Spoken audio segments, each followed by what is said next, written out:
Om Swastiastu. Perkenalkan, nama saya Cokorda Agung Baralio Atuirang dengan NIM 24095 1106. Pada kesempatan kali ini saya akan membahas tentang kolibasilosis pada unggas. Jadi pertama-tama yaitu pengertian. Yang pertama, kolibasilosis merupakan salah satu penyakit bakteri yang sangat penting di bidang kedokteran hewan karena prevalensinya tinggi dan dampak signifikan terhadap kesehatan hewan serta produktivitas peternakan. Penyakit ini disebabkan oleh E. coli yang berpatogen terutama pada kelompok avian patogenik E. coli atau sering disebut APEC yang sering menyerang unggas. Meskipun sebagian besar strain E. coli merupakan flora normal saluran pencernaan, strain patogen memiliki faktor virulensi yang memungkinkan terjadinya kolonisasi, infeksi jaringan, dan infeksi sistemik. Pada unggas, kolibasilosis dikenal dengan sebagai salah satu penyebab utama penurunan performa produksi baik pada ayam pedaging maupun telur. Penyakit ini dapat menimbulkan berbagai manifestasi klinis seperti perikarditis fibrinosa, perihepatitis, aerosakulitis, hingga septisemia. Tingkat mortalitas meningkat terutama pada kondisi pemeliharaan yang buruk atau adanya penyakit predisposisi seperti infeksi virus pernapasan atau yang biasa dikenal ED atau infeksi bakteri lain seperti Mycoplasma galisepticum. Kemudian yang kedua, sini saya akan menjelaskan tentang patogenesis dari kolibasilosis itu sendiri. Patogenesis kolibasilosis dimulai dari masuknya bakteri Escherichia coli ke dalam tubuh hewan. Jalur masuk yang umum adalah melalui saluran pencernaan, saluran pernapasan maupun melalui luka pada kulit atau pusar, terutama pada anak hewan. Setelah masuk, bakteri menggunakan faktor virulensinya untuk menempel pada sel-sel epitel.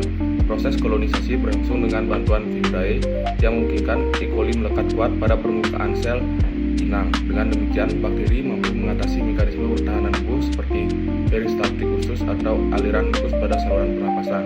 Setelah berkolonisasi, bakteri mulai memproduksi jaringan berbagai toksin yang berperan penting dalam menimbulkan kerusakan jaringan. Jenis toksin yang dihasilkan berbeda sesuai dengan patotipe E. coli. Enterotoxigenik E. coli atau ETEC menghasilkan enterotoksin berupa toksin panas labil dan panis stabil yang bekerja dengan merangsang sekresi cairan berlebihan ke dalam membrana usus sehingga menimbulkan diare. Enteropatogenik E. coli tidak memproduksi toksin tetapi menyebabkan kerusakan mikrofil dengan mekanisme attaching dan juga effacing yang mengganggu penyerapan nutrisi. APEC yang menjadi penyebab utama penyakit kolibasilosis pada unggas. Yang ketiga yaitu gejala klinis. Pada kolibasilosis, gejala klinisnya ini bervariasi tergantung spesies hewan yang terinfeksi, umur, serta kondisi lingkungan. Faktor predisposisi seperti stres, kepadatan tinggi, dan adanya penyakit lain sangat mempengaruhi tingkat keparahan penyakit tersebut. Pada unggas, kolibasilosis dapat muncul dalam bentuk gangguan sistemik maupun pernapasan. Ayam atau itik yang terinfeksi itu akan terlihat depresi, aktivitas yang menurun, nafsu makan berkurang, dan bulunya kusam serta berdiri. Gangguan pernapasan yang terlihat berupa sesak nafas, pernapasan mulut terbuka, dan keluarnya cairan dari hidung. Pada ayam bertelur, terjadi penurunan produksi telur yang signifikan. Mortalitas meningkat, terutama bila infeksi terjadi bersamaan dengan penyakit lain, seperti IB atau juga ND yang biasa atau dikenal juga dengan Newcastle disease. Diare biasanya encer dengan warna kehijauan hingga kekuningan, mencerminkan adanya infeksi sistemik dan kerusakan saluran pencernaan. Kemudian saya akan menjelaskan diagnosis dari penyakit kolibasilosis ini sendiri. Diagnosis kolibasilosis dilakukan melalui kombinasi pemeriksaan klinis, patologis, dan laboratorium untuk memastikan keterlibatan Escherichia coli patogen sebagai penyebab utama. Langkah awal adalah anamnesis dan pemeriksaan gejala klinis, informasi tentang umur hewan, kondisi lingkungan, riwayat penyakit dan kelompok, serta gejala diare, gangguan pernapasan atau kematian mendadak saat membantu dalam mengarahkan diagnosis. Pada unggas misalnya, ditemukan depresi, penurunan produksi telur, dan gejala respirasi sudah memberikan bukti kuat terhadap dugaan kolibasilosis.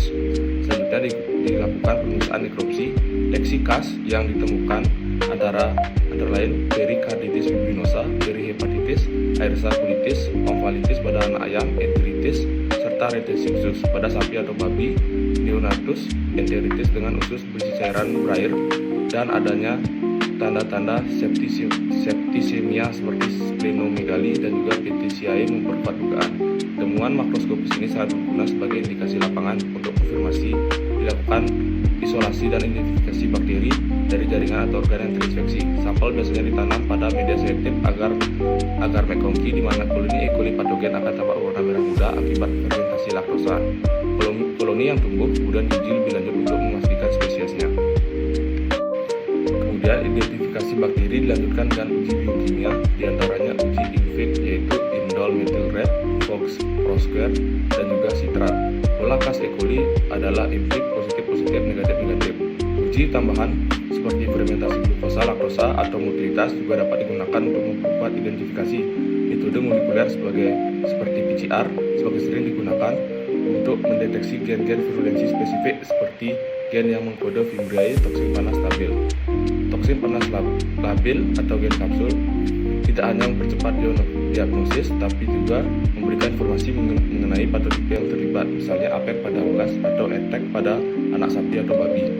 Dengan kombinasi anamnesis, pemeriksaan klinis, serta nefropsi, itu membantu kita mendapatkan konfirmasi laboratorium secara baik, secara biokimia maupun molekuler. Diagnosis kolibasilosis dapat ditegakkan secara akurat.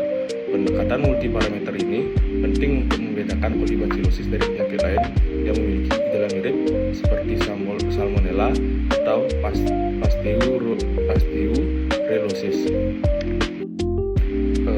Kemudian ada pencegahan, pengobatan, dan juga pengendalian. Pengendalian kolibasilosis ini tidak bisa hanya digunakan dengan cara satu pendekatan, namun kita harus melakukan kombinasi antara pengobatan, pencegahan, kemudian juga pengendalian. Pengobatan yang bisa kita lakukan ketika memang hewan ternak kita sudah